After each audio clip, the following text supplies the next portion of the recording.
श्रीकांत जी, आपको लगता नहीं है कि सरकार बहुत घिर गई है? पहली बार सरकार को ऐसा लग रहा है कि टाइमिंग जो है उसमें सरकार घिरती नजर आ रही है और ये सरकार की सेहत के लिए चुनाव के समय में अच्छा नहीं है। अगर सरकार की तरफ से ये संदेश जाता है कि एसबीआई जानबूझ करके टाइम बाई कर रही है और इलेक्टोरल बॉन्ड पे डिटेल सुप्रीम कोर्ट को या इलेक्शन कमीशन को नहीं दे रही है, तो इससे किरकिरी अंततः मोदी सरकार की होगी। सरकार के ऊपर जो अभी तक आरोप लग रहे थे कि इंस्टीट्यूशनल ब्रेकडाउन कर रहे हैं, सारे इंस्टीट्यूशन को एक प्रकार से उनकी बाहें मरोड़ रहे हैं, चाहे वो ईडी हो, चाहे वो सीबीआई हो। अदालत के ऊपर भी आरोप लगा कि सुप्रीम कोर्ट पर भी सरकार का बहुत दबाव है। इसके पहले आपने देखा होगा कि किस प्रकार से 4 सुप्रीम कोर्ट के जज बाहर आकर के प्रेस कॉन्फ्रेंस कर देते हैं। अब जो इस हालत में, जबकि एसबीआई को सुप्रीम कोर्ट एकदम एडमेंटली, बहुत ही गुस्से में, नाराजगी में कह रहा है कि आपको ये डिटेल बताना पड़ेगा और आप अपनी जिम्मेदारी से नहीं भाग सकते हैं, क्योंकि लास्ट जो हियरिंग हुई थी उसमें प्रशांत भूषण जो दलील दे रहे थे वो ये था कि भाई ये कोई डिटेल का कागज पुर्जे में लिखा हुआ नहीं है, ये तो सारी कुछ ऑनलाइन है, उनका कुछ भी नहीं करना है, उनको बस ऑनलाइन का सॉफ्टवेयर और वो यूएसबी ला करके वो डिटेल उनको देना है और फिर आप तो एक क्लिक में सबको पता कर सकते हैं, क्योंकि सबका केवाईसी जो है वो आजकल डिजिटल केवाईसी हो रहा है। तो इसमें पता लगने की तो कोई बात ही नहीं है किसने किसको कब कितना पैसा दिया, कितना खरीदा। तो ये तो सब कुछ एक फिंगर टिप्स पे है। तो ये दलील सुप्रीम कोर्ट को अच्छा लगा और सुप्रीम कोर्ट ने कहा कि हाँ ये तो दलील ठीक है। फिर सुप्रीम कोर्ट ने रिवर्ट किया। अब एसबीआई के पास कोई दलील उस तरह से बचती नहीं है। तो अब अगर कल तक उनको जमा करना है और उधर से इलेक्शन कमीशन के ऊपर दबाव है, तो क्या इलेक्टोरल बॉन्ड, इलेक्शन कमीशन का एसबीआई से बातचीत, ये सब भी एक कारण बना है अरुण गोयल के इस्तीफे का? नहीं, मुझे नहीं लगता कि उसके अंदर अरुण गोयल जी का कोई विषय होगा। इसमें दो बातें मुझे जो लगती है वो ऐसा है कि मुख्य विपक्षी दल जो है, ये इस इलेक्शन में मुख्य विपक्षी दल पूरी तरह से नाकामयाब रहा है अभी तक सरकार को टक्कर देने में, और चुनाव में भी ऐसा अभी तक की तो ऐसी स्थिति है। मैं इसको राजनीति से नहीं जोड़ता है। देखिए, सुप्रीम कोर्ट आज के विषय में अगर हम थोड़ी बहुत एक पिछले 2 साल की अगर हम एक थोड़ा सा एनालिसिस अगर कर ले, तो मुख्य विपक्ष की भूमिका, मैं एलिगेशन नहीं कर रहा हूं, इस बात को आप ध्यान में रखिए, मुख्य विपक्ष की भूमिका जैसा सुप्रीम कोर्ट कर रहा है इस तरह से अभी दिख रहा है। अभी मैं ये नहीं कर रहा कि सुप्रीम कोर्ट मुख्य विपक्ष की भूमिका निभा रहा है, लेकिन दिख रहा ऐसा रहा है कि सुप्रीम कोर्ट मुख्य विपक्ष की भूमिका में अभी ज्यादा जा रहा है उसके तरफ से।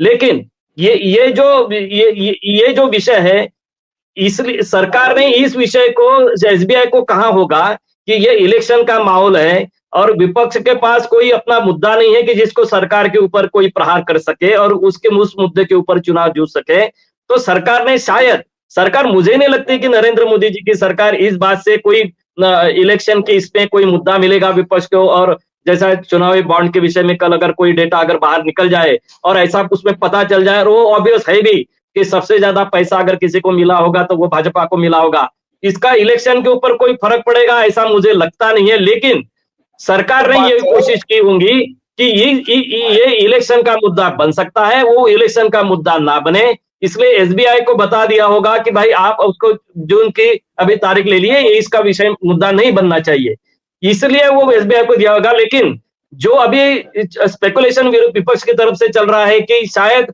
भाजपा इसमें कमजोर पड़ेगी, जैसा आपने कहा कि सरकार घेरे में आ गई, सरकार थोड़ी बहुत तो घेरे में आ गई कि उसका परिणाम ऐसा है कि महायुति की जो आज मीटिंग होने वाली थी दिल्ली में, वो तो एकदम आनंद फानंद में कैंसिल कर दी गई है। उसका परिणाम तो है, लेकिन उसका दूरगामी परिणाम पड़ेगा, इलेक्शन के ऊपर उसको रिवर्स जाएगा, ऐसा मुझे अभी लगता नहीं है। नहीं, बात इलेक्शन का नहीं है। या आपने जो अभी कहा कि सुप्रीम कोर्ट विपक्ष की भूमिका निभा रहा है, सुप्रीम कोर्ट को देखिए, आप विपक्ष या सत्ता पक्ष में मत इन्वॉल्व कीजिए। सुप्रीम कोर्ट नहीं, आशुतोष जी मेरी बात सुन लिए, मैं ऐसा नहीं कह रहा हूं, मैं कोई एलिगेशन सुप्रीम कोर्ट का बिल्कुल नहीं लगा रहा हूं, लेकिन जो भी मुद्दे आगे 2-3 साल में आए होंगे वो सरकार के खिलाफ जाने वाले हैं, वो सुप्रीम कोर्ट ने किए, वो अच्छे हैं, मैं उसको ये नहीं कर रहा हूं। बिल्कुल वो सुप्रीम कोर्ट ने जो कहा है कि तुरंत देना चाहिए और देना भी चाहिए, अगर पारदर्शिता से सरकार ने काम करना चाहिए, मैं उसको राजनीति, चूंकि अभी इलेक्शन का माहौल चल रहा है, इसलिए मैंने वो टिप्पणी की कि सुप्रीम कोर्ट जितने जोर शोर से इस विषय को उठा रहा है उतना विपक्ष भी नहीं उठा रहा है, इसलिए मैं उनको विपक्ष की भूमिका इस तरह से मैं उसको देख रहा हूं।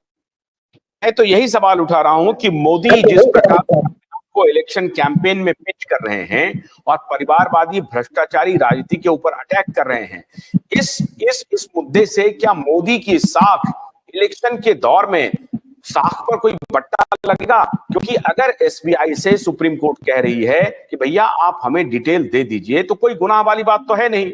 और अगर कोई वकील आकर के कह रहा है कि भैया ये तो फिंगर टिप्स पे है, ये तो देना पड़ेगा, तो ये मामला क्या टर्न अराउंड हो सकता है? मोदी की जो ब्रांड ऑनेस्टी है उसके ऊपर बहुत बड़ा हमला हो सकता है, बहुत बड़ा डेंट लग सकता है, क्योंकि अभी तक जो मोदी की नैरेटिव थी वो परिवारवादी भ्रष्टाचारी परिवारों का कुछ संगठन है जो कि अपोजिशन की भूमिका में है। ऐसी स्थिति में मैं ये कह रहा हूं कि ये जो टाइमिंग है सुप्रीम कोर्ट के लगातार डंडे देने की, वो टाइमिंग बहुत खतरनाक है और मोदी सरकार को संभवतः बैकफुट पर जाना पड़ सकता है। इसका कोई काट निकालेगी ये अखिलेश जी?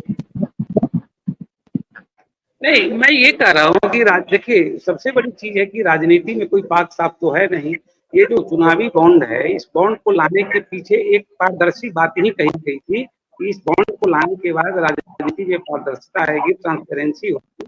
लेकिन अब मान लीजिए कि सुप्रीम कोर्ट जिस तरह से ये चुनावी बॉन्ड को लेकर जो हंगामा हुआ और चुनावी बॉन्ड को लेकर सुप्रीम कोर्ट ने एसबीआई को जो बातें कही है, तो अब तो एसबीआई को तय करना है कि एसबीआई रिपोर्ट दे। एसबीआई रिपोर्ट क्यों नहीं दे रहा है, ये बड़ा सवाल है। एसबीआई रिपोर्ट देने में क्यों देरी की, एक बड़ा सवाल है। एसबीआई की रिपोर्ट आने के बाद ही ये कहा जा सकता है कि इसमें कोई गलत काम हुआ है, भ्रष्टाचार हुआ है या ट्रांसपेरेंसी इसमें नहीं रखी गई। लेकिन मैं वही बार बार कह रहा हूँ कि इसमें सभी पार्टियां शामिल है और बॉन्ड का लाभ जो है सभी पार्टियों को मिला है। ऐसी स्थिति में अभी ये बात कहना कि किस पार्टी को इसका समझिए कि गलत तरीके से इस्तेमाल किया, ये अभी कहना मुश्किल होगा। इसलिए कोई भी पार्टी जो है समझिए जब तक एसबीआई की रिपोर्ट नहीं आ जाती है, उस रिपोर्ट की छानबीन नहीं होती है, तब ये कहना होगा कि इसमें ट्रांसपेरेंसी नहीं हुई। और ट्रांसपेरेंसी अगर नहीं होती है तो जाहिर सी बात है कि सरकार पर भी एक सवाल खड़ा होगा कि आपने ट्रांसपेरेंसी लाने की बात कही थी। तो अभी तो सबसे पहली बात ये है कि वह रिपोर्ट को आने दीजिए। रिपोर्ट आने के बाद चुनाव आयोग उसको अपने वेबसाइट पर चढ़ाएगा। चढ़ाने के बाद पब्लिक डोमेन में जो बातें जाएगी उसके बाद ही सारी चीजें तय होगी। हाँ, लेकिन इसमें एक चीज है कि एसबीआई ने आखिर इस चीज को इतना विलंब क्यों किया, एसबीआई क्यों इसको रिपोर्ट नहीं देना चाहती है? देखिए 22,278 समथिंग 22,000 से कुछ ही ज्यादा समझिए कि वो बाउंड से हैं। और आज की तारीख में एसबीआई समझिए कि सबसे ये है आधुनिक बैंक है, उसके पास सारी चीजें हैं, डिजिटल इंडिया का जमाना है। और आम आदमी भी अगर काम करे तो 10 से 15 से 20 दिनों के अंदर में समझिए कि वो सारे रिकॉर्ड को संभाल सकते हैं। एक पत्रकार होने के नाते हम लोग 20,000 कॉपी को ट्रेस कर सकते हैं। तो एसबीआई के पास तो बहुत सारा माने खेल है, उसके पास तकनीक है। ऐसी स्थिति में आप देखना ये होगा कि एसबीआई कल शाम तक क्या रिपोर्ट दर्ज करती है और रिपोर्ट में क्या सामने आता है, ये काफी महत्वपूर्ण होगा ये। और जाहिर सी बात है, एक बात मैं और बता दूं कि इसका हालिया चुनाव पर कोई असर नहीं होना है, हालिया चुनाव पर कोई इसका प्रभाव नहीं पड़ेगा, लेकिन राजनीति पर इस पर एक प्रभाव पड़ेगा कि राजनीति जिस तरह की होती है, वो सत्ता पक्ष हो या विपक्ष हो, तो सभी कोई भी राजनीतिक पार्टी जो है ये खेल करती है। और खेल में समझिए कि इस तरह की भ्रष्टाचार भी हुआ है या संभावना है, तो सामने आएगा और जनता इसका फिर निर्णय करती है। भोलानाथ के 2-in-1 बैटरी ऑपरेटेड हार्वेस्टर कम ब्रश कटर के साथ ट्रॉली अतिरिक्त लागत पर उपलब्ध है।